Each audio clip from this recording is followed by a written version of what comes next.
बिस्मिल्लाहिर्रहमानिर्रहीम। अस्सलाम वालेकुम मुअज़्ज़ज़ नाज़रीन, हमारी आज की वीडियो का मौजू मुसलमान मशहूर सय्याह इब्न बतूता है। नाज़रीन, मुसलमान सय्याह इब्न बतूता 1304 ईस्वी में मराकश के शहर तंजा में पैदा हुआ। उन्होंने सारी ज़िंदगी सैर व सियाहत में बसर की। इब्न बतूता ने दूर दराज इलाकों के लंबे सफ़र किए और अपने दौरान सफ़र तजुर्बात व मुशाहिदात को अपने मशहूर ज़माना सफ़रनामा में कलमबंद किया। यही वजह है कि इब्न बतूता का शुमार दुनिया के अजीम सय्याहों में होता है। नाज़रीन, इब्न बतूता का पूरा नाम शमसुद्दीन अबू अब्दुल्ला बिन मोहम्मद बिन इब्राहिम था। इसके ख़ानदान का ताल्लुक़ बर्बरी कबीले लवाता से था, जो अपने ज़माने का मोतबर कबीला था। नाज़रीन, इस मौजू पर मज़ीद बात करने से पहले अगर आप हमारे चैनल पर नए हैं तो बराए मेहरबानी हमारे चैनल को सब्सक्राइब कर लीजिए, ताकि हिस्ट्री के रिलेटेड और बिलामूम मुनफरिद मालूमात पर बनने वाली नई वीडियोस बर वक्त आप तक पहुँचती रहें। नाज़रीन, इब्न बतूता 13 जून 1325 ईस्वी को घर से हज के इरादे से निकला और तकरीबन रबा सदी बाद नवंबर 1349 ईस्वी में वापस मराकश पहुँचा। इस मुद्दत में इसने एशिया के बेशतर ममालिक और मशरिक बईद में चीन तक की सियाहत की। इब्न बतूता 1326 ईस्वी में शुमाली अफ्रीका से होता हुआ मिस्र पहुंचा, जहां इस्कंदरिया के मुकाम पर इसकी मुलाकात एक आलिम बुरहानुद्दीन से हुई, नाज़रीन, जिससे वो बेहद मुतासिर हुआ। बुरहानुद्दीन ने इसे इल्म हसूल के लिए हिंदुस्तान और चीन जाने की तरगीब दी। इब्न बतूता, जिसके जहन में सैर व सियाहत का शौक़ पहले से मौजूद था, इस तरगीब और दावत से बहुत खुश हुआ। बुरहानुद्दीन ने इसे हिंदुस्तान के चंद ऐसे उलमा के नाम बताए जिससे इसकी मुलाकात ज़रूरी थी, लेकिन सफ़री मुश्किलात की वजह से वो ऐसा ना कर सका और शाम और फ़लस्तीन से होता हुआ हिजाज़ शरीफ पहुँच गया, जहाँ इसने फ़रीज़ाए हज अदा किया। हज करने के बाद इब्न बतूता कुछ अरसे तक इराक और ईरान में सियाहत करता रहा। इसके बाद वो दोबारा मक्का आ गया और 2 साल का अरसा मक्का में गुजार दिया। एक तीसरे सफ़र में वो जनूबी अरब से होता हुआ मशरकी अफ्रीका गया और वापस पर खलीज फ़ारस जा पहुंचा। नाज़रीन, यहाँ से वो तीसरी बार मक्का रवाना हुआ और हज अदा किया।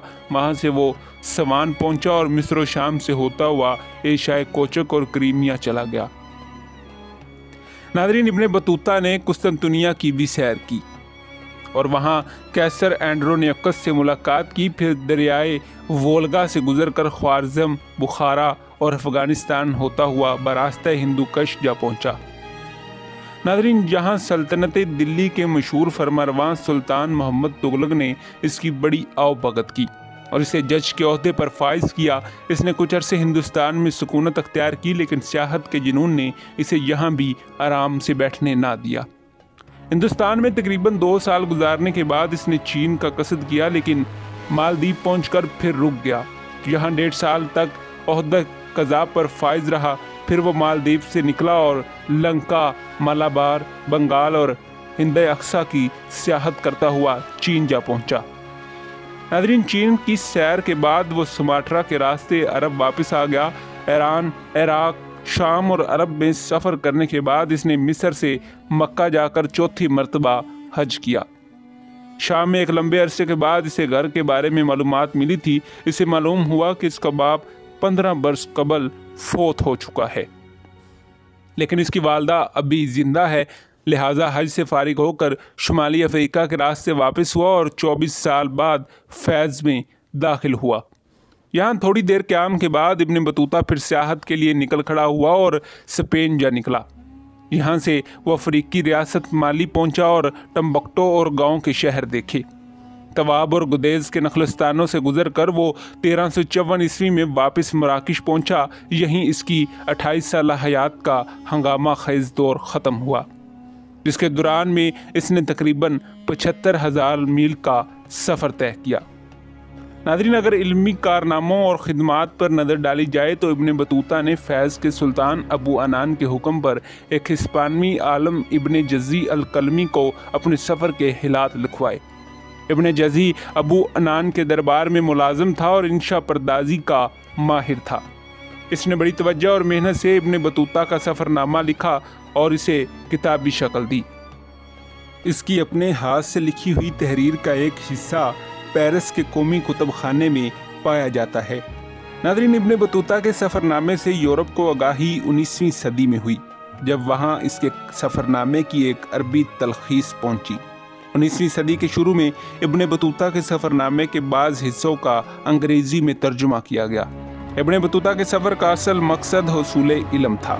ان دونوں یہ رواج تھا کہ جو لوگ حج کی غرض سے نکلتے وہ راستے میں مختلف علاقوں کی سیاحت کرتے اور علم حاصل کرنے کی غرض سے علماء کی صحبت اختیار کرتے۔